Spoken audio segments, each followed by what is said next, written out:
morning everyone, welcome to Bytecode Technical Solutions.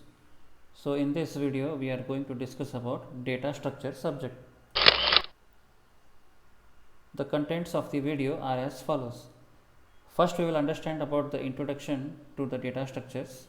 Later on we will have the classifications of data structures and we will see about the data structures operations including inserting, deleting, traversing, searching, sorting and merging. So let us understand in this video about the definition of data structures and see how the data structures are classified. The way the data is represented, organized, managed and structurized is a crucial part of data structures, what we are going to see in this video. The data that is to be manipulated can be used individually or in a group under one common name, and data can be of different types. So next let us understand first about the data. The word data is the plural form of datum. The data is representation of facts or concepts in an organized manner. The data may be stored, communicated, interpreted or processed. In short, we can say that data is a piece of information or simply a set of values, and data as such may not convey any meaning. For example, if we take the numbers, names, marks, etc. are the data. Consider the two data items like Rama and 10. The data Rama and 10 does not convey any meaning to the reader. Now let us check about what is information. Information is defined as the collection of data from which conclusions may be drawn. So information is taken as the subset of data which when interpreted conveys meaning so that the people can understand. Hence, information can be considered as a message that is received and understood. For example, let us take an output of the computer system that may be Rama scored 10 marks. In this sentence is an information because it conveys some meaning to the reader that Rama has scored 10 marks. So based on this, the earlier two things what we saw about the data and information, we can further look at about the difference between the data and information. As I said, data is the collection of facts and figures. The figures may be the numbers or any other kind of value. Facts are the things that are done or things that are existing, whereas information is the result of processing the data. So information is collection of data from which we can draw some conclusion. The data as compared with information cannot convey any meaning, whereas information conveys meaning. Computers work with data, whereas computers do not work with information. When compared with information, data is unstructured and may not be relevant to the recipient, whereas when data is correctly organized, processed, filtered and presented with the context, it can become information because it then has meaning to the recipient. Basically, next let us see about how computer represents the data. The data are represented by the state of electronic switches, either 1 or 0. The switch can be on is taken as 1. The switch is off, it is taken as 0. Thus all the digital computers uses these two ones and zeros, which represents the binary number system to represent the data. So the data that we input to the computer is converted to zeros and ones. The letters, digits, punctuation marks, sound, and even the pictures are represented using ones and zeros. Okay. Thus, we can say that the computers represent the data using binary digits, zeros and ones, that is in binary number system. Here we have the binary number system where we will consider the numbers as base 2. Basically, we use in our mathematics subject the numbers to be of base 10, that is we take it as decimal number system, whereas in binary number system we take it as base 2.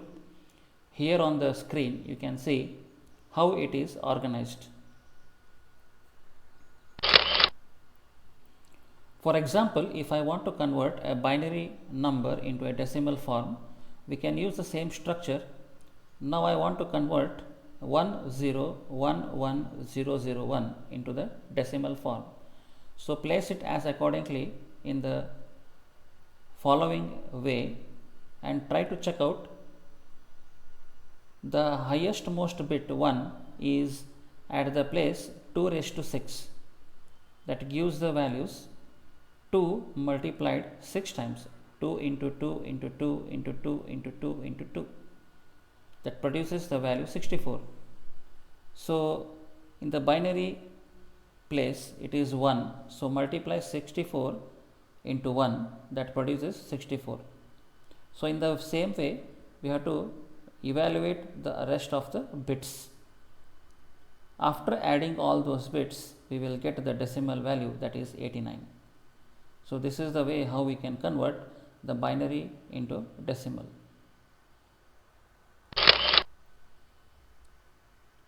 All the quantities are measured in some units. So for example, length may be measured in meters or feet. On the similar lines, to measure the computer memory we require some of the units. Now let us see how does this data is represented using ones and zeros can be grouped or measured. Here we see some units of measurement for data in computer system. These units of data are categorized into bits. As we said, bits we will consider either as 0 bit or 1 bit. 0 means off, 1 means on. 0 means the circuitry is not working, means the circuit there is a disconnection. 1 means the circuit is connected, there is a flow of current in the circuit. Next, nibble. Nibble is combination of 4 bits, whereas byte it is combination of 8 bits or 2 nibble. Kilobytes, it is equal to the value 1024 bytes. Similarly, megabyte, it is equal to the value 1024 kilobytes. Gigabytes, 1024 megabytes, and terabytes, 1024 gigabytes.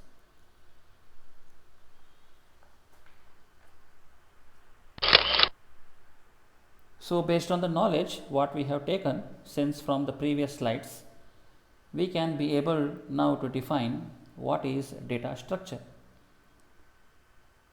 So data structure as displayed, it is a term. Here we have data as well as structure.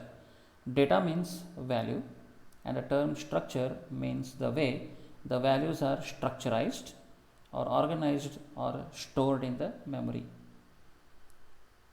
So we can define the data structure as the study of how efficiently the different types of data are collected and stored in the memory, how efficiently the data is organized in the memory, how efficiently the data can be retrieved and manipulated, and the possible ways in which different data items are logically related. So this is called as data structures. Let us now look at about the types of data structures. The data structures are classified into two types: primitive data structures and non-primitive data structures. The data structures that can be manipulated directly by the machine instructions are called as primitive data structures. Thus, in the primitive data structures, we are going to use the fundamental data types that are supported by the programming language. So the programming language can be any type. It is either the lower level programming language or the higher level programming language. The primitive data structures are also called as simple data structures. For example, let us consider the C programming language. The different primitive data structures are defined using the basic data types such as integer, float, character, double, and pointers. Now let us check out about what do you mean by non-primitive data structures. The data structures that cannot be manipulated directly by the machine instructions are called as non-primitive data structures. Thus, the non-primitive data structures are created or constructed using primitive data structures. The non-primitive data structures are also called as compound data structures. So, these non-primitive data structures are further classified into two types: linear data structures and non-linear data structures. The data structures where its value or elements are stored in the sequential or linear order is called as linear data structure. The element can be accessed sequentially, one after the other in the linear order, and hence the name given is as linear data structure.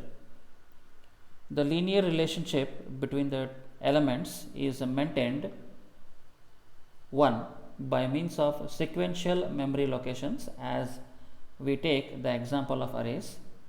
Here one or more elements are stored one after the other sequentially, or 2 by means of links, as in the linked list. Here each element is stored in the node. One or the more nodes are logically adjacent, and logically adjacency is maintained using the links. The links in the link field in the linked list, even though the nodes are not physically adjacent, they seem to be adjacent logically because of the links. The logical adjacency is maintained here using pointers. So, various examples we can give for linear data structure such as arrays, stacks, queues, linked list, etc. Let us check out about what do you mean by non-linear data structures. These are just opposite to that of linear data structures. Here, the data structures where its value or elements are not stored in the sequential or linear order. This is called as non-linear data structures. Here, the logical adjacency between the elements is not maintained, and hence elements cannot be accessed if we go in sequential order. In non-linear data structures, a data item could be attached to several other data items in non-linear fashion. Some of the examples we can give here as graphs, trees, files, etc.